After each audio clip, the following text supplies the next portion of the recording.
Good evening, everyone. I welcome you to another UPSOS webinar series.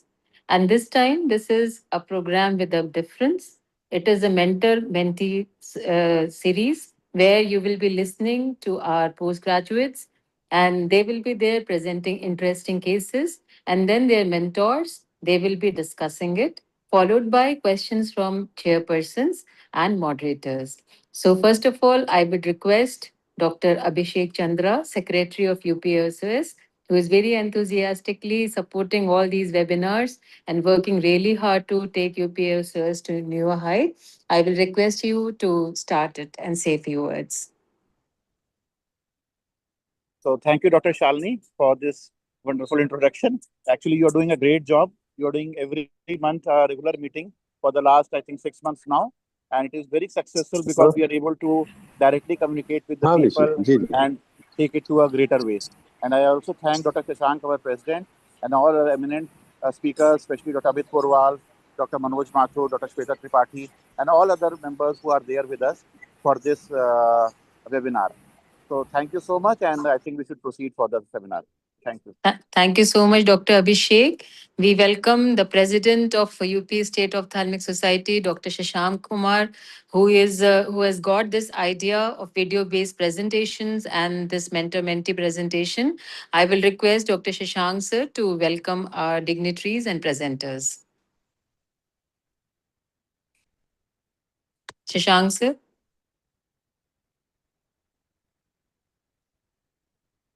Okay, I think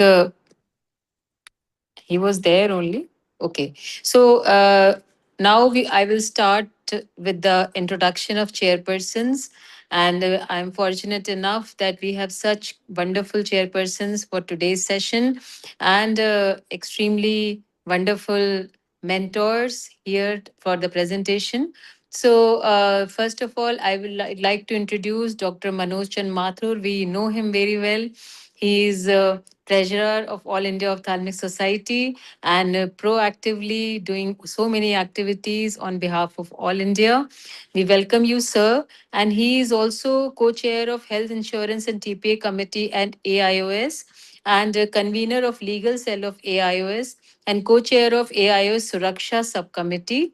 And he has lot many presentation. He has bagged numerous awards from and very prestigious awards like E.T. Selvam Awards of AIOS and many more. So we welcome you, sir, Dr. Manoj Chand Mathur. Thank you, Dr. Shalini. Thank you, sir. And then we have another very brilliant researcher with us, Dr. Amit Porwal. We have seen him very actively participating in all AIOS activities. And since I have known, he is the part of AIOS Scientific Committee. And he did his post graduation from JN Medical College. And after that, he has been a members academic and research committee, Central Zone, All India Ophthalmic Society, and then he has been president of IDOS, senior consultant and head glaucoma services of Choitiram Netralaya Indore. And he has been awarded FICO and many awards like Iskeris Young Achievers and IO Gold Medal and many more. And he has lot many publications and lot many presentations across the globe. We welcome you, Dr. Amit Porwal. Thank you, Shalini. And then we have a very sweet but a very passionate researcher, Dr. Parul Ichpujani. We have seen him working day and night, and we also know her for a wonderful book. And then he has been awarded Best 40 Under 40 Ophthalmologist in 2015, and various honors, awards, FICO. You say it, and it is there. And her main area of interest is visual function, glaucoma imaging, neurodiagnostic, smart app, and medical management of glaucoma. And we welcome you, Dr. Parul. Thank you, Dr. Shalini. Thank you so much. And then we have Dr. Sujata with us. She's today she was there taking exam along with me, and very sweet but strict examiner. And children they find very congenial with her. They are very happy. Uh, so she has done her MBBS and MS from Kanpur only. So we have very good bonding. And then she is winner of multiple awards in various conferences, including UPSOS conferences like Best Paper in Pediatric Ophthalmology, Retina, Comprehensive Ophthalmology, and Glaucoma.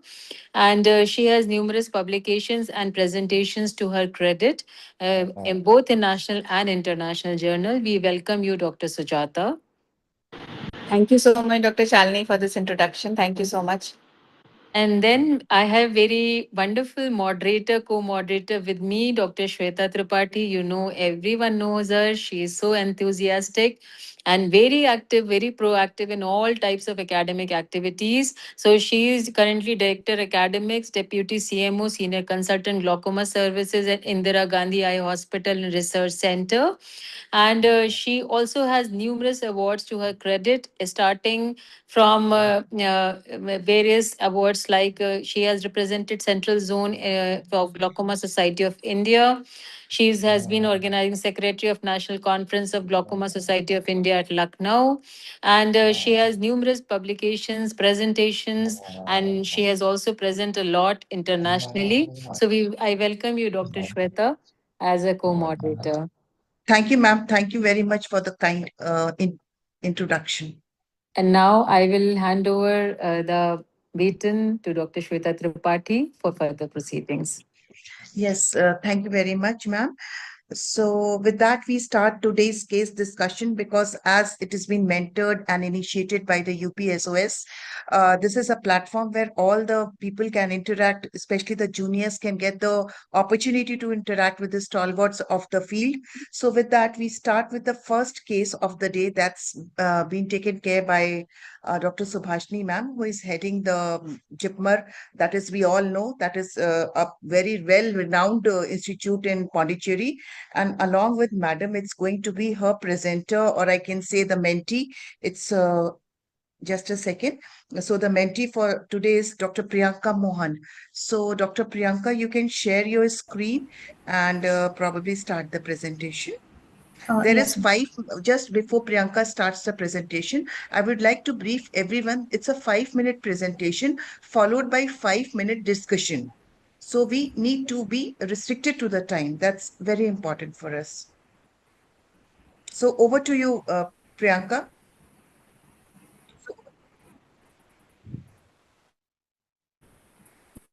Yes. Ma'am, is my screen visible, the slide? It's visible and you are audible, Priyanka, both. Yes, thank you, ma'am. So my Screen presentation is is not titled visible, A Patch in Priyanka. Time. Priyanka, please share. Priyanka, please share the screen. Okay. Please open the PPT, minimize it. There will be a share option coming.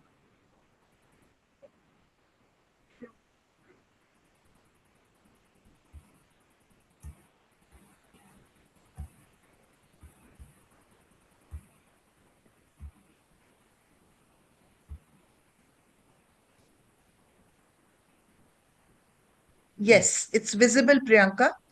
Is it visible now? Yes, of Yes. course.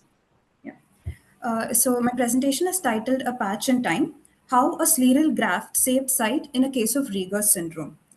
So I'm presenting a case of 11-year-old female who was diagnosed with Rieger's syndrome at the age of 3.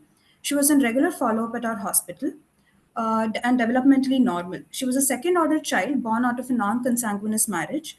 Both her older sibling and the parents were normal without any ocular or systemic complaints. Looking at her treatment history, she was started on topical anti-glaucoma medications at the age of 4 years. And subsequently, over the years, the number of her anti-glaucoma medications were increased. And by the age of 11 years, she was on oral astazolamide along with 4 topical anti-glaucoma medications. On general examination, we can notice a mid-facial hypoplasia in the maxillary region with a flat nasal bridge, microdontia. Her upper teeth were deformed and replaced by dentures. We can also notice a receding upper lip and a prominent lower lip. She also had redundant periumbilical skin. On ocular examination, her visual acuity in both eyes were 6/6. The iris in right eye showed pigmented area temporally. On gonioscopy, it was grade 3 by modified Schaffer's grading, with trabecular meshwork being the last structure visible in all 4 quadrants, with peripheral anterior synechia at 10 o'clock position in the right eye and 6 o'clock position in the left eye. Both pupils in both eyes showed correctopia. Her intraocular pressure by Goldman's applanation was 36 millimeters of mercury on maximum medical therapy in the right eye and 32 in the left eye. Her fundus examination showed a cupping of 0.4 with healthy neuroretinal rims. Her disease progression was noted with high intraocular pressure and increase in peripheral anterior synechia. And as we can see here, the images shown above are the anterior segment pictures taken at age 9. We can see the pigmentation in the temporal region in the right eye with correctopia in both eyes. Over the years, progression was noticed with more distortion of the pupils as seen in the below pictures. And her intraocular pressure was also uncontrolled despite being on maximum medical therapy. So a decision for surgical management was made, and she underwent a right eye trabeculectomy with sponge application of mitomycin C, 0.2 milligrams per ml for 2 minutes. And on immediate postoperative day, her right eye vision dropped from 6.6 to 5.60. On examination, the conjunctiva showed congestion with a low diffuse bleb. However, there was no leak. The sedals was negative. There was a patent peripheral iridectomy. The intraocular pressure on postoperative day was 6 millimeters of mercury by Goldman's applanation tonometry. And on fundus examination, we noticed a hyperemic edematous disc with blurred margins. The cup disc ratio was not made out, it was obliterated. Radial retinal folds were noted arising from the fovea towards the disc. Fine folds were noted. However, there were no choroidals. This is the image of her, this is the fundus image taken on the postoperative day of the right eye. The left eye, however, was normal. Based on these findings of low intraocular pressure, a sudden drop in vision with a deep anterior chamber, with a diffuse bleb and no leak, and fundus showing disc edema with macular striae, a diagnosis of hypotenuse maculopathy was made. And then she was observed and kept in close follow-up and observed for 3 weeks. However, since there was no improvement in vision, a right eye scleral patch graft was performed. And immediately on postoperative day 1, after placing the patch graft, her vision improved to 6.9 and intraocular pressure was 80 millimeters of mercury. The disc edema and macular striae resolved over time within a week. This is a surgery, the video showing the patch graft being placed. The conjunctiva was dissected, the scleral flap area was exposed, and a scleral patch graft was sutured with vicryl sutures in the area, and the conjunctiva sutured with watertight sutures. This is the fundus picture taken on 3 weeks postoperatively after the scleral patch was placed. We can notice the macular striae being resolved and the disc edema is also resolved. This is the anterior segment picture of the scleral patch graft that was placed.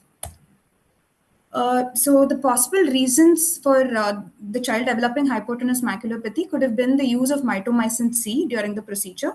And also in this specific case, the patient being of pediatric age group, low scleral rigidity could have also contributed. And obviously the sudden reduction of high pressures.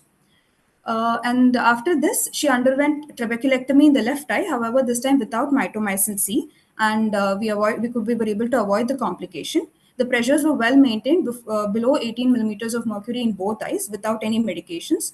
And now the child has good vision of 6.6 in both eyes and well-controlled intraocular pressure. Thank you.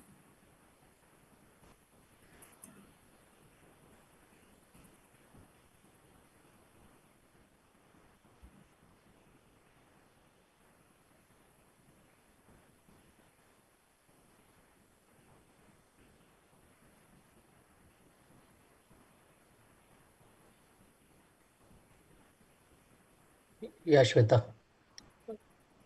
When you all want us to ask the questions to Priyanka. That was wonderful presentation, Priyanka. Thank you, Very ma'am. nicely you depicted each and everything. And the clinical photographs and video, everything was extremely wonderful. Well done, great job.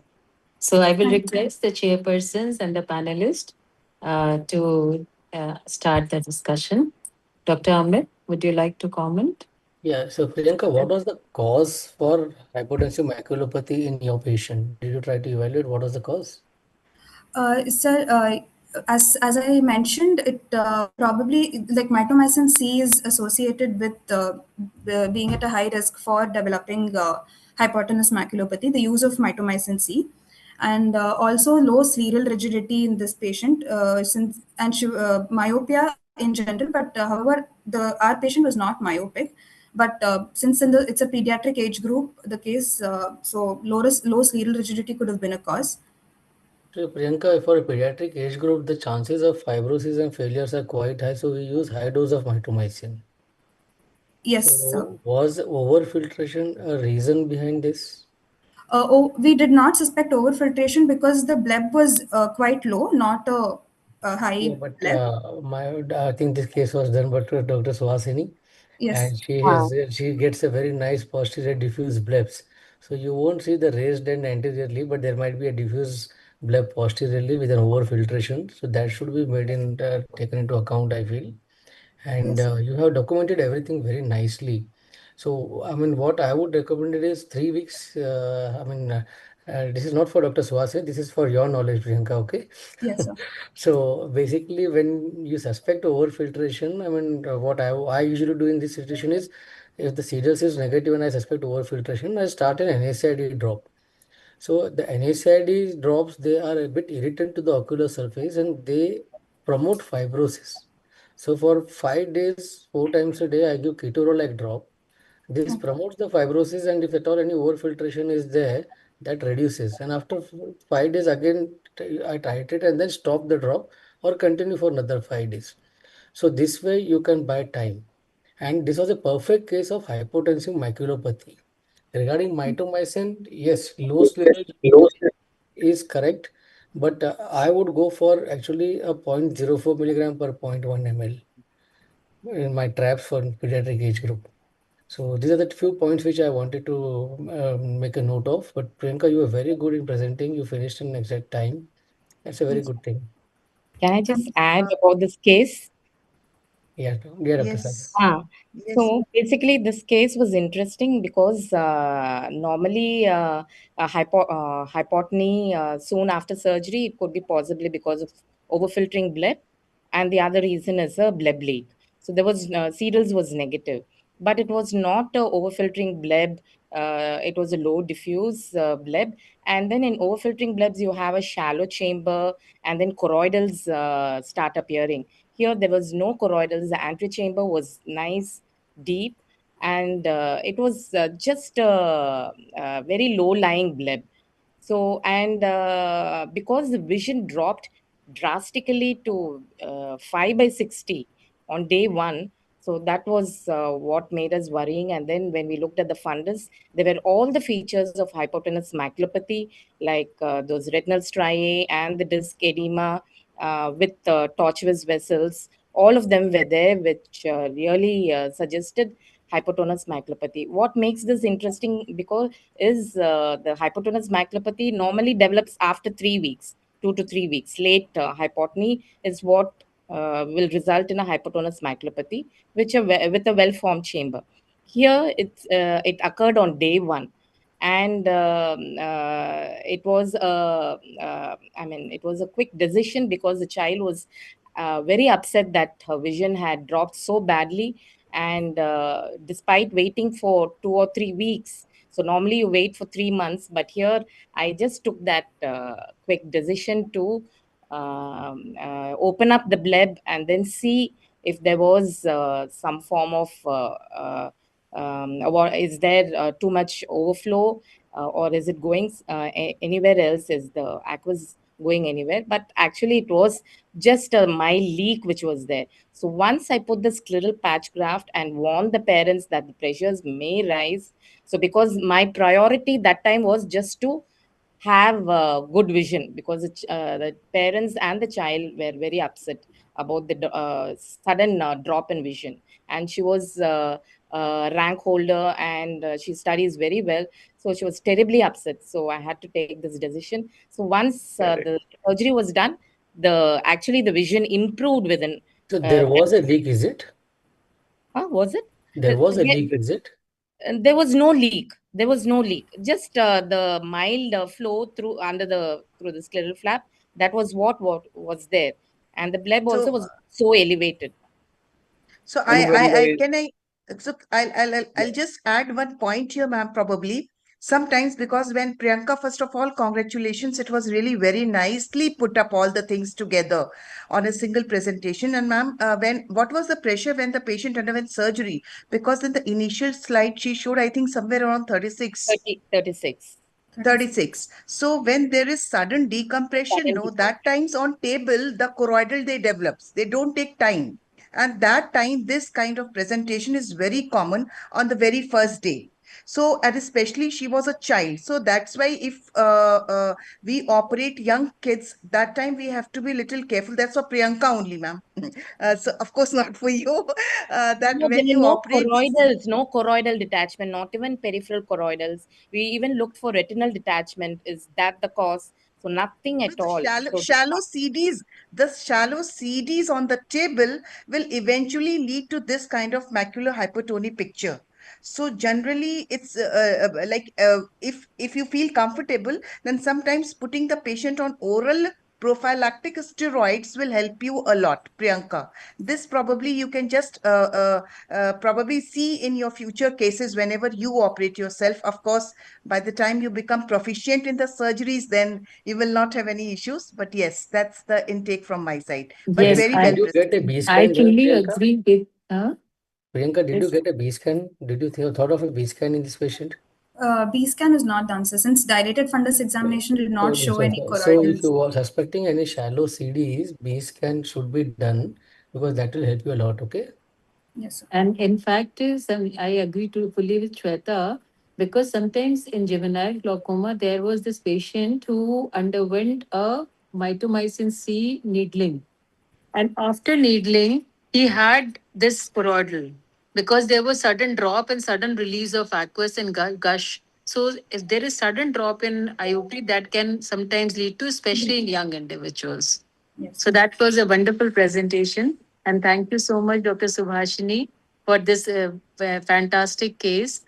And indeed, we are so thankful for being here in such short notice and discussing it in full length. Thank you so much. thanks, Dr. Can Shalini, I, for the can I make opportunity. a suggestion, please?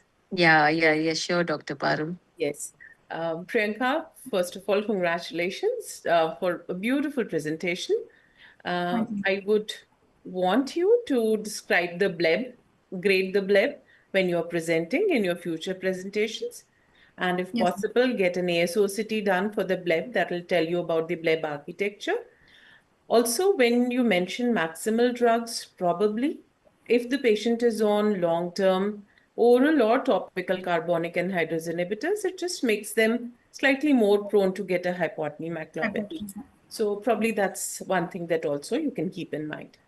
Yeah. Yes, ma'am. Yeah, Thank I was yes. just wondering one point, Dr. Subhashini, like when we are making a flap, if we think that the scleral rigidity is not much and if the tissue is thin, could we have avoided use of mitomycin on table? Yes, exactly. Because the other eye also the pressures were Yes. very high, and so this was a lesson for us. And then when I proceeded with that other eye surgery, I did not use mitomycin, and the Mitomycin. pressures were very well maintained. These young myopes and very young eyes generally uh, go easily to hypotony. Yes. So actually, it worked in the other eye, and her vision was maintained, and she did not develop any hypotony. I completely avoided mitomycin. And in this eye, which was operated, the dose was actually zero point 0.2 milligram per ml, not even zero point 0.4. But despite that, the child developed the hypotony. Just Priyanka, did you get because the inheritance pattern of this is autosomal dominant. So my Yes. advice to you probably definitely you would have gone for a genetic screening or probably the screening, the clinical screening for all the other family members. So that's an important take. Yes. with your case. Yes. So yeah, you want to say something, Priyanka? Clinical screening was done, but genetic testing was not done, ma'am. They were. Okay, so So her because it's a AD, no, so we need to just be careful about that also. And with that, we come to the end of the first case presentation. Thank you, Subhashini ma'am, and thank you, Priyanka, for presenting such a beautiful case. With that, we come on to the second presentation, which is done by the Priyanka. Maybe you can just, yeah, you have stopped sharing. So it's the second case presentation for today is being taken by Shroff Charity Delhi, which is Dr. Julie Pigo, who is a senior glaucoma consultant at Shroff Charity. And the mentee today, of course, is going to be Dr. Khyati Roop. So let's hear Dr. Khyati. Good evening, ma'am. Ma'am, am I audible? Yes, you are audible, you are visible, screen is shared. So Oh. you can start the presentation. Good evening, everyone. So I'm Dr. Khyati Roop, and I'll be presenting an interesting case of anterior segment dysgenesis under the mentorship of Dr. Julie. So a child was a 4-month-old baby girl. She presented to us in 2023 September with complaints of whitish opacity in both eyes since birth associated with photophobia. She had elevated IOPs at the time of presentation, and when we did the examination under anesthesia, we saw that both eyes had corneal opacities with vascularization, which were completely obscuring the pupillary axis in the right eye and partially obscuring the pupillary axis in the left eye. On careful examination, we also found that there was posterior embryotoxon. The iris was thin and stretched out, and few strands of the iris was attached to the posterior aspect of the opacity.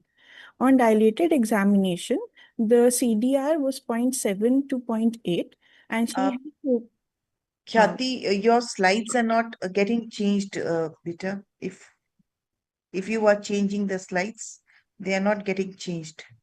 Ma'am, I'm on, okay. I'll reshare, ma'am. Yes. I think Khyati is on the first slide only. Okay, so she's reading out that slide only? Right. Okay, fine. So the fundus revealed a cupping of 0.728 with foveal hypoplasia. So based on these findings, we made a provisional diagnosis of anterior segment dysgenesis with glaucoma and decided to take the patient up for surgery. She underwent both eye strap plus strap and optical iridectomy in right eye for visual rehabilitation. Unfortunately, she was lost to follow-up after this visit, but she presented again to her clinics at 18 months of age. And at this time, we could see that she had very significant craniofacial anomalies, which were associated with gross developmental delays, such that she could not hold her neck, was unable to sit, and she was not even able to eat and was still on milk feeds. She had short stature, had already been diagnosed of congenital heart defect and hearing loss. However, the important thing to note here is that she did not have any teeth abnormalities or maxillary hyperplasia or any redundant umbilical skins or brachydactyly. We sent the patient for the genetic analysis. On single nucleotide variations, there was no significant mutation which was detected. However, we further went on to do the copy number variation, and here we had two major findings. Her genetic analysis revealed that she had a chromosome 6 short arm deletion and a chromosome 13 long arm duplication. The genetic analysis of parents were done, and the father had a normal karyotype, but the mother's karyotype revealed that she was a balanced reciprocal translocation of chromosome 6 to chromosome 13. So a translocation is basically the exchange of segments between homologous chromosomes. And a balanced translocation means that while this exchange is happening, there is no gene which is lost or gained overall. So since there was no genetic material lost in the mother, she was clinically normal and not manifesting any symptoms. So the possible mechanism as to why a child developed the manifestations is that during meiosis, there are 4 possibilities of gametes that can happen. And amongst these, a child possibly inherited the unbalanced gamete from the mother, which had a deleted short arm of chromosome 6 with the normal chromosome 13, combined with the normal chromosome 6 and 13 of the father. The ultimate genetic karyotype picture of the child came out to be a deletion in chromosome 6 with a duplication of chromosome 13. Now, how is it relevant to our phenotype? The chromosome 6p deletion had many genes which were deleted, amongst which the most important one is FOXC1, which is the key gene here.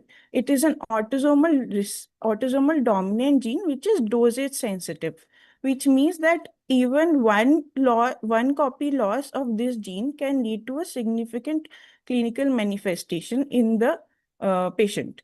So it's a master regulator of neural crest cells, which leads to anterior segment formation and craniofacial, cardiac, and neuronal development.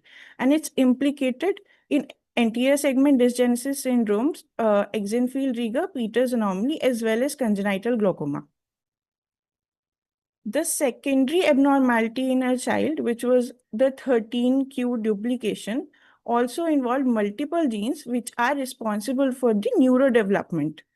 So the genotype-phenotype correlation had two components. Component 1 was because of the deletion of the short arm of chromosome 6, which was because of the FOXC1 gene, which is the master regulator of anterior segment generation, therefore leading to ocular features.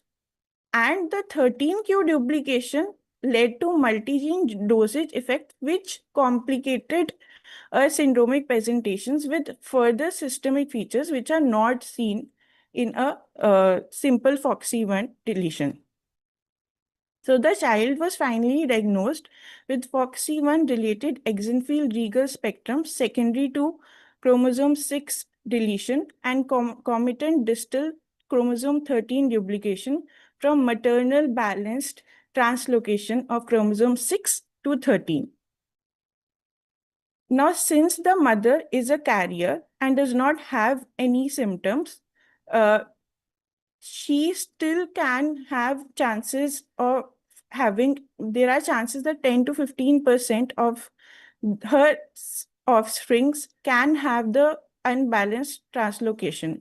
So she should be counseled for genetic testing if she wants to undergo any future pregnancies.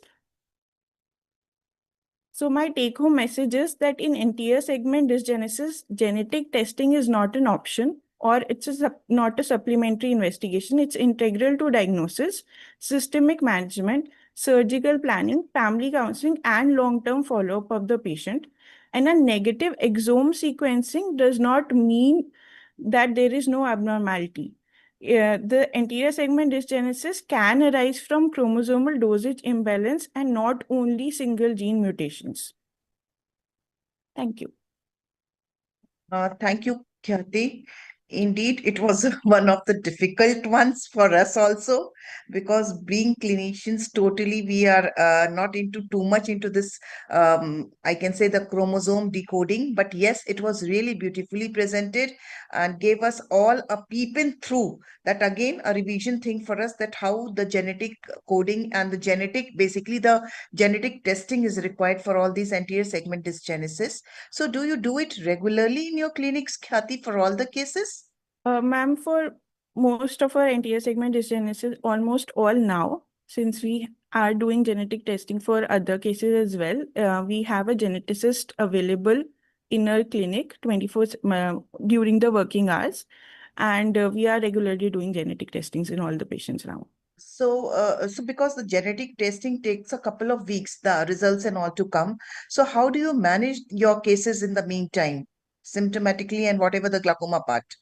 Ma'am, I think the genetic analysis actually is mainly for the prognostication for the future. So Right. usually the child is initially taken up for an examination under anesthesia and planned accordingly, so that if needed, we can plan the intervention, say in this case, a trap plus trap, there and then based on the clinical findings. Blood sample is usually taken during examination under anesthesia, and the genetic testing obviously takes time and will come later. And accordingly, we usually then go back and test the parents as well as the siblings for the same. Yeah, this was my Exactly for the question actually. The input yeah. also, that in the meantime, the results are coming, you tend to check the entire family, right? Ma'am, yes, usually we Yes, screen the yeah. family. Clinically, we screen the family, and blood samples, yes. Yeah, that they will take time. Yes. So, Dr. Parul, just needed some inputs from your side because you do a lot of research in these kind of topics. So, your insight into it. Yes, so wonderful. And Dr. Julie very beautifully documented and managed. I would rather have a question for you. So, did Yeah. it look like Peter's to you? Yeah. So when the child came at 4 months, the child is like a baby. You don't develop syndromic phases. So at that time it was like purely an Axenfeld Rieger syndrome kind of a thing. And the baby actually stayed 400 kilometers away. So after the surgery was done, so they were lost to follow up. So at that point of time, because the child also had a cardiac heart problem, so we could not take the blood sample for testing. But when the child actually presented at 1.5 years, then she developed those syndromic phases. And then that's the time that, we suspected there is something much more than what we are actually seeing, because the child was very small. The complete, she had a lot of severe hypotonia. She could not even hold her neck at 1.5 years. She could not even drink. She could only be on milk. So, such a degree of hypotonia and developmental delay. So we went ahead with the testing. Until then, when I was thinking that it looked like a Peters plus because of the hypertelorism, the thin lips, and all the other features. But the only thing was that she did not have brachydactyly and she did not have a cleft lip and palate. So when we got the genetic testing done, again the SNV came out to be negative. There was no single nucleotide variation that was present. Then we sent it again for a copy number variation, which came out to be positive, and that is how everything led to the thing that that this child actually had an unbalanced translocation. Now she has a sibling. Her mother did a CVS analysis, and that is how the sibling is completely normal. But I think genetic counseling plays a very, very important part when you counsel, because this unbalanced translocations can be really detrimental to the child. Yeah, so just pointing out for Khyati that when we are looking at the phenotype and we see that there is a cornea involvement in patients who are suspected to have an anterior segment dysgenesis, then we can probably go for next generation sequencing also, because that covers FOXE3 and CYP1B1, which is usually associated with corneal issues pertaining to anterior segment. Otherwise, the other genes that you have already covered are the ones which are more usually related with the iris disorders.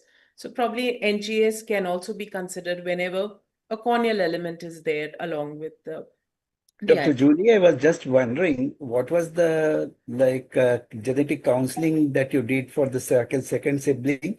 Like after the counseling, how did you monitor the pregnancy of the mother for the second sibling? Yeah, because they stayed far away. So our genetic counselor stressed on the family that, whatever, even if you are getting pregnant, it's important to check for this, because you don't want a baby having so many developmental anomalies that it's difficult to survive. So that is why by telephone only, because they stayed so far away, that we suggested that you go for this testing, and that is how they did it. Yeah. So do we have any method for, like sir is asking, no, Dr. Julie, like counseling the counselor did. Is there any method also, like we go for an antenatal checkup and like through amniocentesis something we get to know? Yeah. So So those the are mother underwent the same. Did so the mother undergo? yes, she underwent a CVS, a chorionic villus sampling. Okay, right. Yeah. Okay. And what is the time? At what gestation time that is done? That is around, I think, 8 weeks. 8 weeks. Yeah, somewhere around that time. I'm not exactly Yeah. sure about the exact week that's being done, but around 6 to 8 weeks. Okay.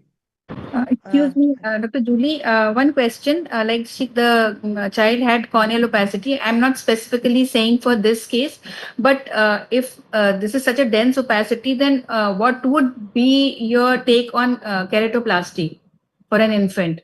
Yeah, we have seen that penetrating keratoplasties actually do not do so well for a baby or a child. So it is better to go for an optical iridectomy just to open up the window so that some light can go inside. That has a much better prognosis than doing a PK.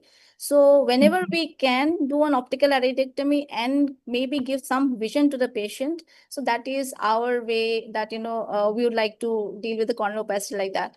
But if the corneal opacity is very dense, occluding most of the cornea, then definitely you don't have any choice. So after controlling the pressure, you go ahead with the PK. Because otherwise it will result in amblyopia, and that is something which we would like to avoid. So that is why, because keratoplasty in infants can be actually challenging both in terms of timing as well as failure, graft failure. So that is why I was asking. Yeah, absolutely. But it was a very Do well we documented case and rather difficult actually. Like Dr. Shweta said, genetics is something if you are not very familiar with, more interested in clinical stuff. Yeah. But it was enlightening Yeah, presentation. I must actually, compliment Dr. Julie for that. Yes. very good, And very Khyati, of course, who presented it so beautifully. And explained it so beautifully also. Yes, Well done, yes. Kathy. That was an amazing presentation. And Dr. Julie, that was indeed a great learning for every one of us. I just wanted to ask one thing. How much blood sample you need, and do these kits, they can be for individual patient, or we need to pool in for several of the patients to get the genetic analysis in these Yeah. cases? For these children, we do individual genetic testing and we don't pool the blood like that. So for her, a 3 ml blood would be to get the genetic testing done. And you do it individually for everybody? Yeah. Okay, wonderful. If can we move ahead? Do we have any more inputs, Ma'am, questions on there this? is one question from my side also. Yes, please go ahead, Dr. Lokesh. Ma'am, in last 1 year, we have seen approximate 3-4 child with corneal opacity in one eye and corneal melting in other eye. What should we, how to manage these type of cases? There is frank melting of the cornea in one eye and other eye is with corneal opacity. We have seen approximate 3-4 child. We have referred them to the institute. But I want to ask, how should we manage them? So are these child are having congenital corneal opacities, or they developed it later on? They are newborns. Newborns. 1.5 and 2 months old.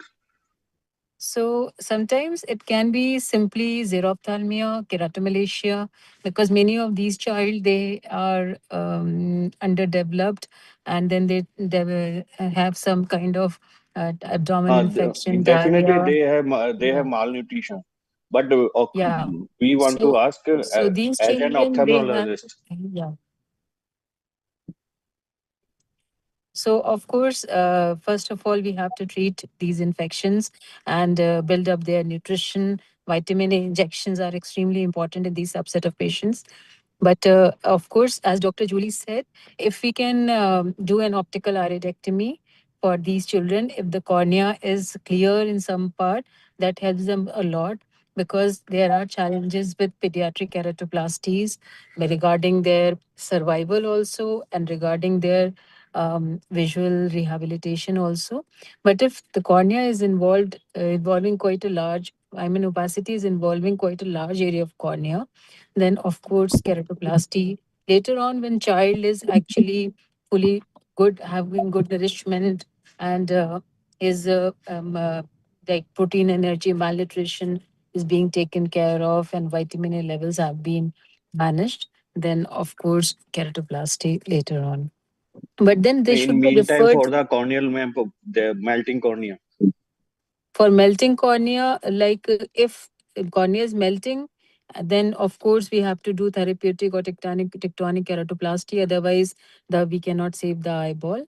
So, but then they should be referred to some specialists who are actually dealing with pediatric keratoplasty. Not every corneal surgeon is very well versed. So they should be referred to some good centers, because many a times they have secondary glaucoma. After keratoplasty, it need to be managed. So an institutional backup where good quality cornea can be given and good pediatric keratoplasty surgeon is there, I think then they can be managed well. Hello, Bhaskar. Thank Yeah, you. Thank you. something. Hmm? Hello? Am I audible? Yeah, you're audible. Yes, sir. Yes, sir. Yes. Bhaskar, yes, sir. With this corneal opacity, what I've seen that the child must be having diarrhea, because till age of 6 or 7, vitamin D is, this vitamin A is sufficient for the child to develop the deficiency. And if there's a history of diarrhea, then this vitamin loss is very much, and then they develop this corneal cirrhosis and conjunctival. So yes, The idea should be taken. yes, sir. Yes, sir. So so Bhaskar sir, the connectivity, yes, your voice is getting disrupted in the middle, Bhaskar sir. Now better? Yes, much better. Yes, yes.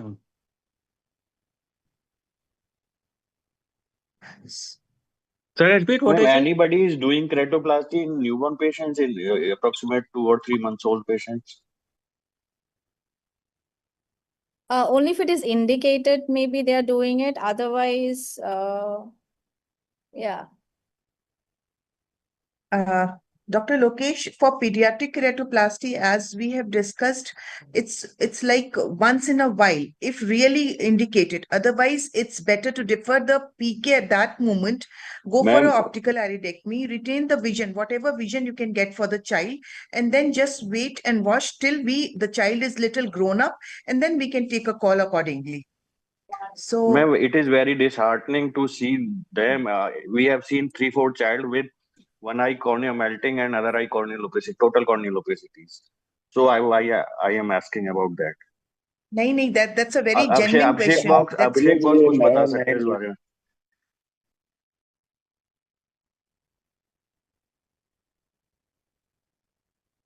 Your concern is very genuine, Dr. Lokesh.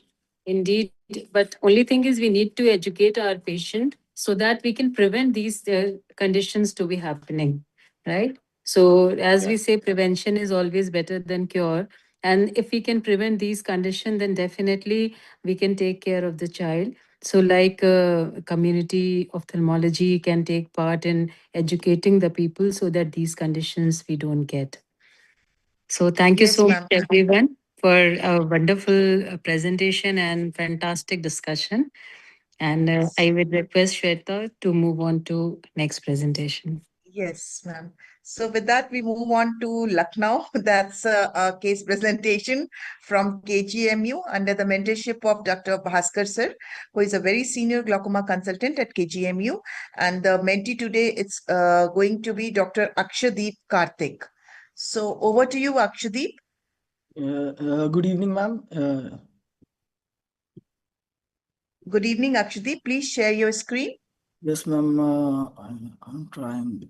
It's okay. Take your time.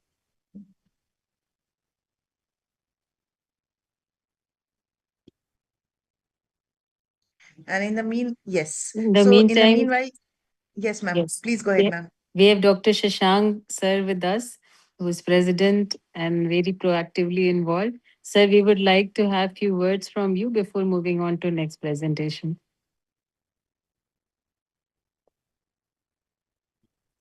You are muted, Shashank sir. Good evening, everyone. Good evening, Dr. sir. Shalini, you have arranged a very good webinar today. Thank it's you, very sir. interesting. I'm listening is, and I welcome to all my chairpersons and all speakers to this session. And let's continue this talk. Thank you, sir. Yes, Akashdeep. Am Go I ahead. audible, ma'am? Yes, Yes. it's visible. Just make it full screen, Akashdeep. Yes, ma'am. Good I evening, think everyone. it's done. I think it's done. Yes. Good evening, everyone. Today I'm going to present a case. A female, 15 years old, presented to us with a complaint of sudden onset diminution of vision in left eye, which was progressive in nature, associated with headache and vomiting, which was intermittent. And looking at the gross examination, the female looked malnourished, and her weight recorded was 36 kg, and she was a resident of Uttar Pradesh. Coming to the past history, she had recurrent episodes of fever associated with vomiting and headache, but there was no history of ocular trauma or surgery. She also had a history of ATT intake 5 years ago for a duration of 6 months on the basis of clinical radiological evidence, but no past documents were available at the time. And at the time when she presented to us, she already had CCT thorax, which showed multiple central lobular nodules with train bud pattern and bilateral lungs, suggestive of miliary tuberculosis, followed by CVNAT, which also turned out to be positive and sensitive for rifampicin. MGIT liquid culture was also done, and USG abdomen was done, which showed hepatomegaly. Currently, the patient was already, when she came to us with the diminution of vision on ATT for 4 months. So a thorough examination was done, including fundus photo, OCT macula, and vision, near vision, and color vision were recorded. Vision in the right eye turned out to be 6/9, and in the left eye it was 6/60, with pinhole improving to 6/36. Near vision was N6 in both eyes, and color vision was also fine. In the fundus, we see that there is grade 2 papilledema, and also tortuosity of blood vessel is there, and we see a tuberculoma. In the right eye, tuberculoma is in the superior quadrant, and in the left eye, tuberculoma is present on the posterior pole involving the macula. Also, we see that there is a retinal fold suggestive, which also seems to be a edema. Coming to the OCT examination, in the left eye, we see that there is a dome-shaped elevation suggestive of choroidal lesion, and also we can see that there is SRF present. Also, this dome-shaped elevation, we can see that there is compression of RPA Brooks membrane complex, and also we can see that the RP is not visible at the point where there is an elevation. And also we can see that there is hyper-reflective foci suggestive of active inflammatory process that is going on. So on the basis of this examination, patient was referred to neurology, and MRI was advised. And in the MRI, we see that there is the left temporal horn is dilated, and also we can see that there is surrounding edema. And we can also see that there is a high mass which has not taken up, which is not attenuated, which seems to be a tuberculoma with surrounding edema. On the basis of this, it was decided to modify the ATT, where ethambutol was stopped and streptomycin was started, and also oral steroid was started in consultation with the respiratory medicine physician. On the subsequent follow-up in October 2024, we see that the retinal picture has worsened, and the vision in the left eye has decreased. Also, near vision and color vision is defective. We see that the papilledema still persists. Tuberculoma is there. Also, we see intraretinal hemorrhages, retinal folds, and edema are still present. But in the right eye, we see that the SRF has reduced, and in the left eye, we see that the previous SRF that was there, that has also reduced. But now we see that there is drill and draw. Now the anatomical changes has taken place. Therefore, the vision has worsened more. And also we see that the hyper-reflective foci are still present. That means the active inflammatory phase is still present in the left eye. So at this time, RNFL was advised, where we can see that there is marked thickening of the RNFL suggesting of disc swelling. And also we got to see the report of MR spectroscopy, where we see that there is a ring enhancing lesion suggestive of tuberculoma, which is confirmed by the LL peak, that is lipid lactate peak, which is generally seen in a case where there is necrosis, abscess, or infection, most likely TB. So the patient was kept on follow-up, and in Jan we see that the fundus examination shows that the eye has subsequently quietened down, where we see the edema has resolved, and also the size of tuberculoma hemorrhages has also resolved, bleed has also resolved, but still the retinal folds and edema are still persistent. The vision in the right eye is 6/9, but the vision in the left eye has decreased to 1/60. Near vision is defective, and also the color vision is defective. The patient has been on continuous ATT. And in coming to the OCT examination, we see that the right eye OCT has completely turned out to be a normal, but in the left eye, we see that the hyperreflective foci are still present, suggestive of active inflammation, and also drill and drawl are present, which suggests that since the inflammation has subsided, the disease activity has subsided, but still why the vision has not improved in the left eye. The MRI was again repeated in Feb 2025, where we see that the dilatation of the temporal horn has reduced in comparison to the previous MRI, and also the tuberculoma size has reduced, and surrounding edema has also reduced. The patient was finally followed up in June 2025, where we see that the fundus examination, temporal pallor has set. It was by mistake that it was mentioned in the right eye. Temporal pallor has set in the left eye, and also the size of tuberculoma has reduced. But still, the tuberculoma in the left eye is involving the macula. Therefore, the vision has not improved. And we can also see retinal folds are still present there. So still the patient is on follow-up, and ATT is continued, since when the TB involving CNS and ocular, the course of TT is usually longer, around 9 to 12 months. And neurology consultation and respiratory medicine consultation was advised on regular follow-up. So take-home message is that the choroidal tuberculoma in India, where the TB is endemic, is still not rare. And early identification and documentation of tuberculoma, be it of any stage, is very important, so as to start the treatment on as early as possible. And adequate ATT leads to favorable result. Thank you. Thank you, Akashdeep, for beautifully highlighting, first of all, the presentation. The topic chosen was very relevant to the present scenario in the society, and the presentation was very well documented, because beautifully you have correlated the clinical findings with the machine reports. So that was very well documented.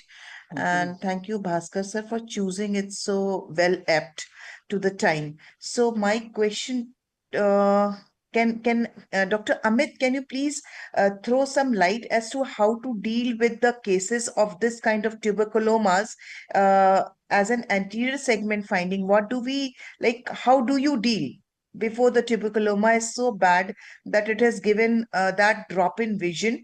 So, like, what are the residents supposed to do the minute they get to know the history? So, what are the points if they have to focus in the anterior segment examination? Most of the time, when you get a case of tuberculomas, I mean tuberculosis, ocular tuberculosis, it can affect any layers. Anteriorly, it can form a nodular episcleritis or scleritis. There can be some granules over the iris also.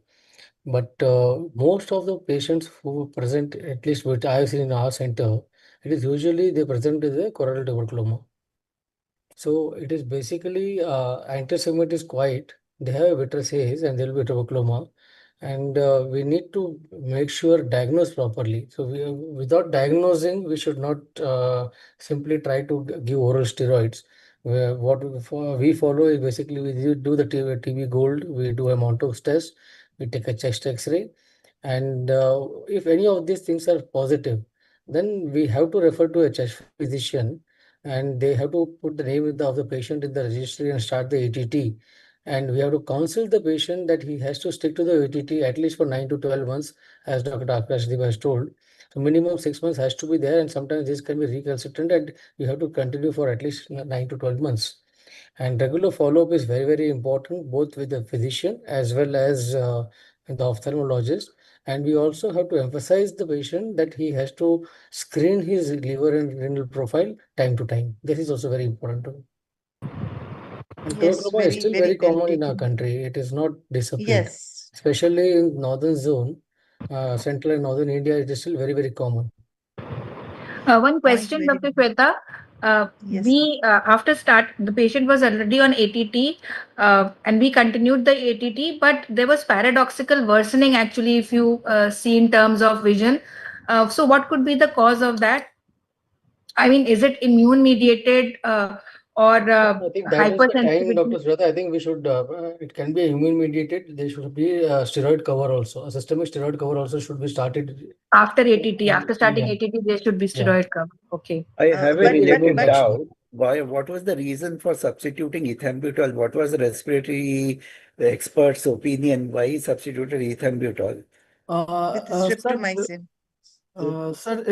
when we did the fundus examination, we found papilledema. So first we referred the patient to neurologist. So they advised MRI, and also they saw our fundus report and OCT. So they also consulted that ethambutol should be stopped. And then when we sent the patient to the respiratory physician, so they decided to it's better to stop ethambutol and shift the patient on streptomycin and continue the treatment. So, Akashdeep, if I understand correctly, your case landed up into ethambutol toxicity, Toxicity. which led your neurologist to take a decision Yes, that ma'am. he needs to change it with some other drug. Yes. So, my take to you would be whenever your patient is on ATT, whenever you are initiating, please keep a baseline color vision with your patient. And Um, then, on time to time, timely interval, this color vision test will really help you that where your patient is progressing into. And yes. along with that, as Dr. Sujata very correctly said, paradoxical dip. So Dr. Amit had pointed out that's always immune mediated, madam. And always whenever the steroids need to be put, as it was done in this case, no, they had consulted their respiratory medicine people, because otherwise it might worsen instead of increasing as well, improving. So that point we need to keep in mind. And also these tuberculoma patients, no, because they are resistant. So, Akashdeep, did you go for a serology test for HIV? Because these cases, the concurrence of HIV and TB is very common. Yes, And that yes, is why ma'am. the majority of the patients, they don't respond to the treatment. So was Uh, it ruled out in your case? Yes, ma'am. Patient was admitted in respiratory medicine department for a week where all the basic investigation were done, including viral marker. So we also had the document available for that. But this case was so unique, ma'am, because there was a history of ATT intake for 6 months, 5 years ago, and but no documents were available. And also when patient came to us, it was already past 4 months when she was on ATT. So, as you said, no baseline fundus evaluation, vision, color vision, and near vision was not available to us, which is very important in such cases to monitor the progression, like optic neuropathy, which may be induced by ethambutol. Yes. With that, just before Shweta, we, one more point, like you yes, sir. suggested the monitoring of color vision. Addition of Amsler's chart also suggests that to monitor the macular function properly in such cases, along with the color vision, Amsler's chart also is important in this case. Yes, sir. Yes, sir. And along with that, Akashdeep, because see, all these things, this is a chronic disease. So it is going to affect the eye, not only to the posterior segment, but anterior segment too. So what Yes. happens now in these cases, the trabeculitis leads to uncontrolled pressures. Yes. And those pressures are nightmare for a glaucoma surgeon. So always you have to be really careful when you are handling these cases that besides all the baseline, what we have spoken about, always go for a AT, that is applanation tonometry, not a NCT. Go Yes. for a applanation tonometry and go for the anterior segment examination. I remember one of my patient, he had two traps failed, and then finally I had to put a AGV for him, and then in due course of time he had relapses of ATT and everything, and then the patient was put on so many drugs with the help of a immunologist. So these patients are a little tricky to manage, but yes, it was very well documented, very well managed. Any more inputs from any of the chairperson, any panelist, anyone? It's an interesting case. Yeah, what about non-responders to ATT? Like, how are they managed? So, madam, for the non-responders, I do talk to my respiratory person. So because we monitor the eye part and they tell me about time to time, they tell me about the systemic conditions. And as I said, there is a comorbidity associated with it. So they investigate thoroughly, especially as I said, HIV, diabetes. These two patients, they don't respond very well. So we have to keep in mind by taking the history, and then always be in loop with your respiratory chest physician who is treating as a primary physician for the patient. So that was a wonderful presentation, Dr. Akashdeep, and very well documented and very relevant also. Now, many times we tend to get these type of patients where no investigation is conclusive. And sometimes, like Montaux can be positive in many of the patients, even without tuberculosis. And TB gold is not a gold standard. And so sometimes it is very difficult for respiratory people to be convinced that yes, this particular patient needs ATT. And similarly, it happens in cases where there is anterior uveitis, relapses. But so in those scenarios, what do you think can be an option? How do we proceed and how can we convince the respiratory people? Being expert, I think that's pretty conclusive these days to convince uh, the respiratory medicine people. And now with the new anti-TB drugs which have come up with the latest update from National Tuberculosis Program, I think there is quite a lot of new changes that have happened. So for the relatively resistant cases, they have substituted it with moxifloxacin.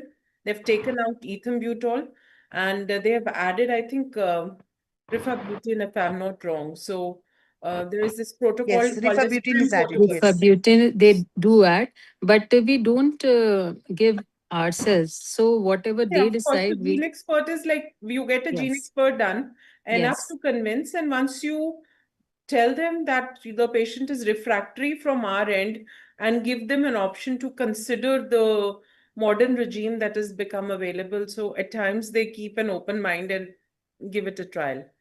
Right. Ma'am, And these many, days the yeah, yes, ma'am. Please go yes, ahead, ma'am. Shweta. Ah. No, So ma'am. I actually have. Sorry, sorry. Please go ahead, ma'am. Sorry. So the thing is that many a times these medications, especially ethambutol, is continued for quite a long time. And once started, I don't know why initially we used to read that they can be continued for 3 months and then we can shift to two medications if it is not resistant. But now I see that 6 months, even 9 months, it is being continued. And then patients, they land up in toxic amblyopia due to ethambutol. So I was just wondering, can we, like in these cases where there is not so much of infectious component, it is more of a immunological thing, can we stop ethambutol earlier rather than continuing and then patient landing up in reduced vision? Ma'am, Ma'am, maybe. Yes, Akashdeep. ma'am, Please, please. since the guidelines have changed, the ethambutol has been completely removed from the treatment. Now we don't need ethambutol for the treatment of pulmonary or extrapulmonary TB. But still, many of the respiratory people, they are prescribing Yeah, and for long yes, periods. ma'am. So Ma'am, it's the main reason 25 for and 26 updates from the National Tuberculosis Program. Ethambutol is phased out. So they first reduced it to 4 months as per the 25 protocol. But in the latest 26 update, they've just knocked off ethambutol altogether. So we can talk to them and we can ask not to start ethambutol, isn't it? Yes, ma'am. Yes, of course, Okay. ma'am. We can write a letter. That is what I do to my like the other people who are from different specialties. Either I talk to them or I write a letter that this is my concern. Kindly just look into it. So, ma'am, majority of the times they do come back to us with a positive answer, but sometimes convincing them, especially for the when you are treating a patient, especially with the carotid Dopplers, no, then it becomes difficult for us to convince them. So yes, but I think we can do it that way. And Right. yes, and then in that case, can we move to the fourth and the last case for today, madam? Any other comment or should we move? Thus, I want to add this Yes. extra pulmonary tuberculosis. It can Right. involve any part of the eye. So I think many cases like fluctuating conjunctivitis when they respond again they come up to jokes and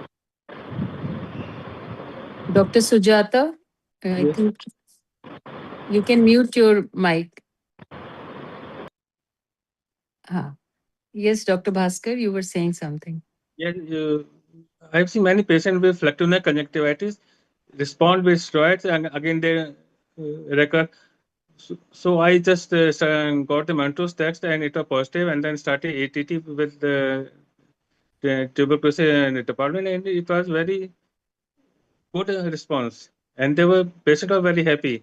3 or 4 patients I still remember they had been taking steroid for a very long time and we again used to go but now it is very well responded. And this extrapulmonary tuberculosis in the eye has 3 parts. It can be by blood, it can be by this immune reaction, as it was mentioned earlier also, and it can direct this bacteria can come in the conjunctival sac in the endemic area. So this all I want to add. So we should still be having suspicion of extrapulmonary tuberculosis going to the eye and presenting. Right. Okay. So with that, we are moving on to the Yeah, last case. sure. So we move on to the last case for today, webinar discussion that's being mentored by Dr. Lokesh Kumar Singh, who is currently heading the ophthalmology department at LLRM Medical College, that's at Meerut. And along with him, his mentee is Dr. Akansha Gupta. And Akansha is going to tell us new points and some relevant points about the non-healing corneal ulcers, the TPKs. Over to you, Akansha. A very good evening, everyone. Ma'am, I'm sharing my screen. Yes, take your time.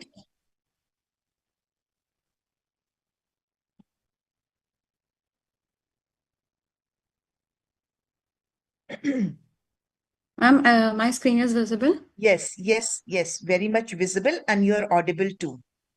Thank you so much, ma'am. A small Welcome. ocular trauma.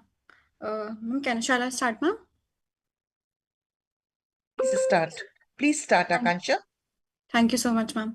A small ocular trauma can trigger a cascade that ends in blindness unless we intervene decisively. A very good evening, everyone. I am Dr. Akanksha Gupta from LRM Medical College. I am going to present a case on topic TPK in non-corneal ulcer, a sight-saving procedure under the guidance of my mentor, Dr. Lokesh sir. Though I am presenting a case of 65-year-old female resident of Muzaffarnagar, Meerut. She was laborer by occupation and she presented to us with a chief complaint of pain, redness and watering, blurred vision, foreign body sensation, photophobia and swelling of eyelids and right eye since 3 weeks back. She was apparently asymptomatic 3 weeks prior and sustained accidental trauma to right eye with a sugarcane leaf while working in the fields. Injury was sudden in onset, immediately followed by irritation and pricking sensation. There was no significant past history, negative history, and family history. She was vegetarian by diet, non-smoker, and non-alcoholic. And the treatment history, she consulted a local practitioner after onset of symptoms, received topical eye drops, and documentations were not available. When patient presented to us in OPD 3 weeks back, topical oral antibiotics were started immediately. All the systemic examination were within normal limits. Moving on to the local examination at the time of presentation, her left eye was completely normal, while her right eye, she has a vision of perception of positive and projection of rays accurate, and her IOP was digitally firm. In the positive findings in the cornea, the shape was normal, but the surface ulcer shape was dry appearance, irregularly rough oval to geographic in configuration. The size was 6 into 4 mm epithelial defect. The location was inferior half of the cornea involving central and paracentral area, extending from 3 to 9 o'clock position, 2 meter away from the limbus. Margins were feathery margins with mild elevated edges and slopy. The floor was grayish white and dry in appearance. The depth was mid-stromal involvement was present, with perilesional corneal edema was present. There was an immobile hypopyon or grade 1 was present in right eye. Other findings were normal, while fundus was could not be assessed due to media hazy. This is the image of the patient of the right eye showing the epithelial ulcer, and this is a left eye which is completely normal. The investigations were done which was completely within normal limit. The corneal scraping was done under the topical anesthesia from the edge and the base of the ulcer, and the sample was scanned for gram staining, 10% KOH, and culture and sensitivity, where mucus and fungal elements were detected. Immediately, the treatment was started, and all the oral antibiotics, topical antibiotics, and topical antifungals were started for 2 weeks. But after 2 weeks, the patient did not improve. It got worsened. There was a severe stromal thinning. Desmoterol was present. After giving of intensive therapy, there was no significant improvement, and her vision came to be inaccurate. They was classified as non-healing corneal ulcer with a risk of perforation, and the patient was immediately taken for therapeutic penetrating keratoplasty. This is an intraoperative image of the patient. This is a post-operative day one vision where patient, the vision was hand movement and PL positive and PR accurate. This is a post-op day two patient picture, which is her vision improved to finger counting close to face.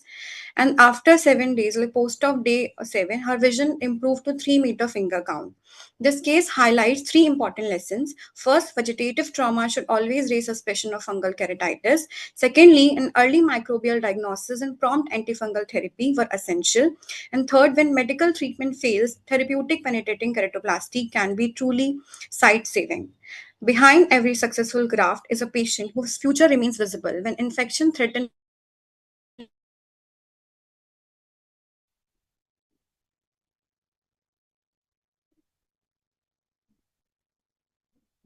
Of surgery does more than save the eye. It is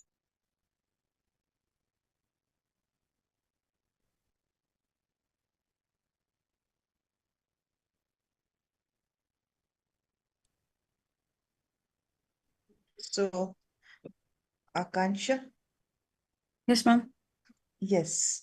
So it was a wonderful presentation, and you reminded me of my PG days when we used to mark the corneal ulcer like that and write the findings.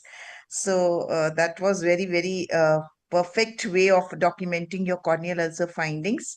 And thank you, Dr. Lokesh, for bringing out such a relevant topic. Yes.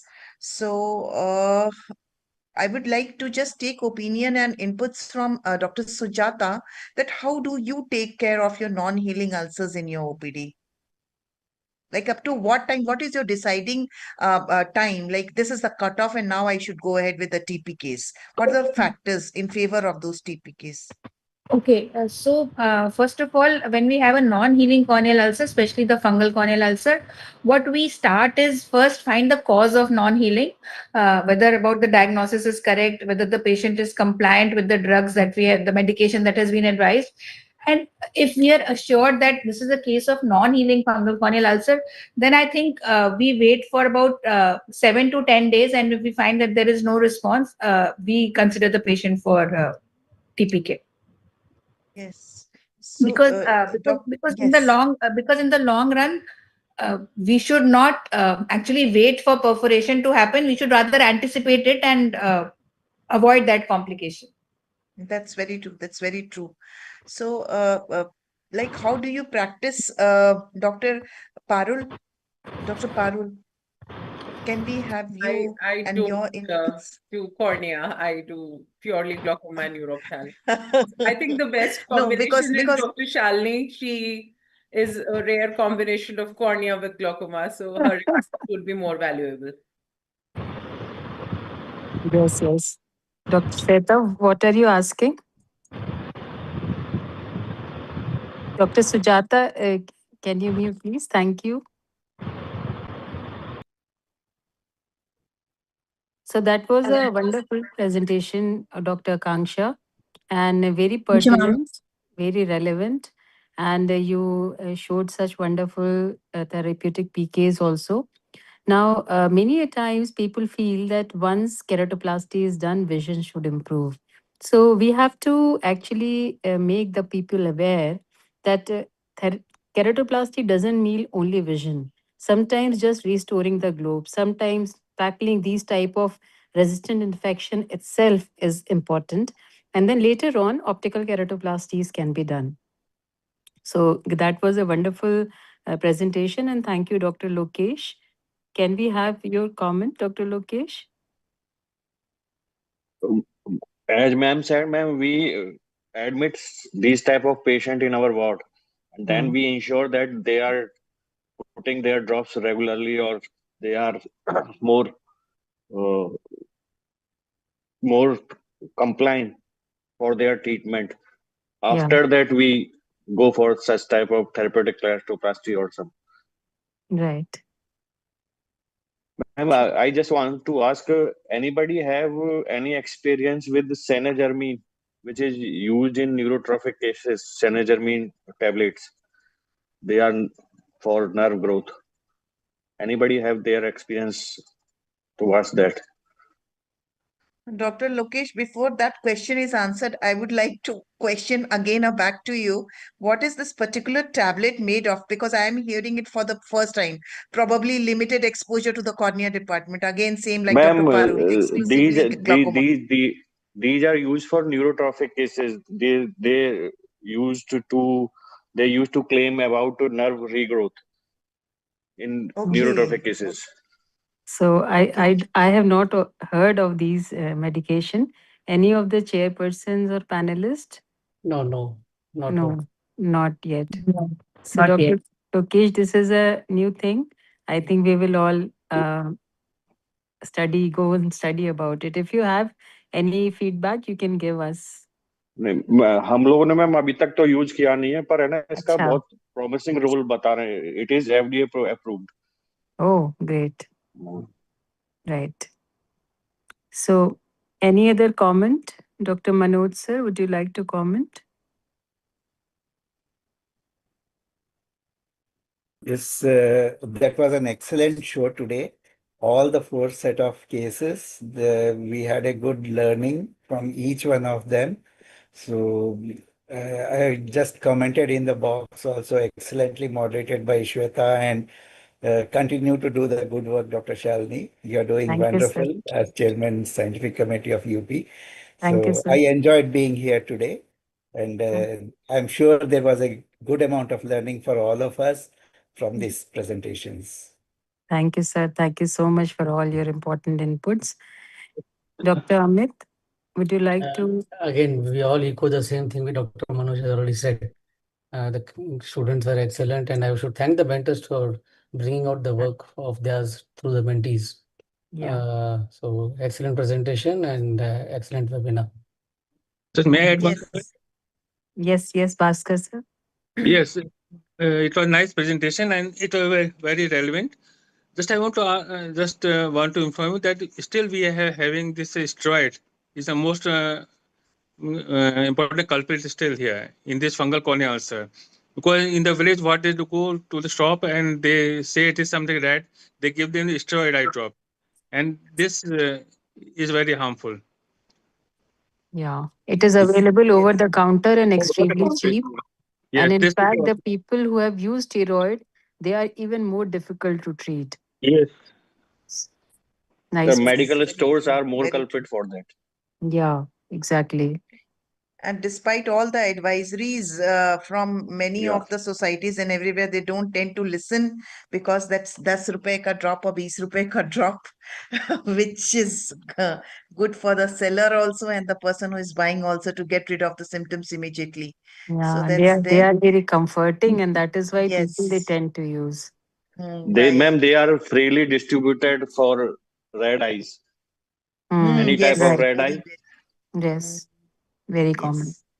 Yes. Yes. So before we conclude, let me have the opportunity again to thank Shalini ma'am for giving me this opportunity to share the platform with her. Thank you, entire UPSOS. And yes, of course, Manoj sir for giving his insights and all the seniors and especially the chairman and the president and all the office bearers of UPSOS for having such a nice initiative, ma'am. Please continue the work, ma'am. It's really nice, good for the residents and for everyone. So I will request everyone to switch on their screens for a while, and I will request Shweta to take a photograph, a screenshot from your system.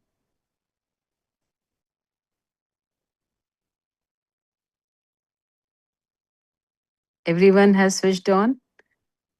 Great, wonderful. All ready? Everyone, please give a broad smile. And Shweta, please. Ma'am चीज आपको ही बोलना पड़ेगा. Cheese. Shweta, you are muted.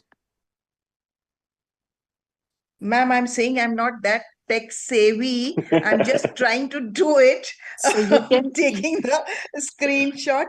But yes, you can press the that the screen print button. screen with that वो क्या कहते हैं 4 वाला square जो होता है. नहीं, वो that I'm doing. अच्छा, that F4 ना? Yes, the print screen. नीचे हाँ. देखो जो 4 square होता है ना जिसमें space bar के बगल में you can see that key with 4 squares. Microsoft. Dr. Amit, you have to lend your help to I me. have just shifted to a Mac, so I'm a new user. I was अच्छा, struggling. ठीक है, ma'am, So just anybody Ritu else can have do some this. patience. I'm a Mac We user. have If anybody Ritu. can tell me, I Ritu, can. can you I take think you us? can ask one of the residents to do that because Yes, they are yes. more tech savvy than all of us. I can see Okay, then Ritu. Akashdeep or any Akansha, anybody can do it with that. I will ask the tech team to stop Yeah, that's sharing. better. Thank you, everyone. Thank you, ma'am. Thank you, ma'am. Okay, thank Thank you. you so much, Thank Mr. you Shalini, all. and thank you to all. Thank you so much. Wonderful you. Yes, presentation. thank you. It was, yeah, it was a wonderful Great meeting. evening. Great Thank you. learning. Thank you all, everyone. Thank you so much, ma'am. Okay, bye. Good night. Bye-bye. Good Good night. night. Night.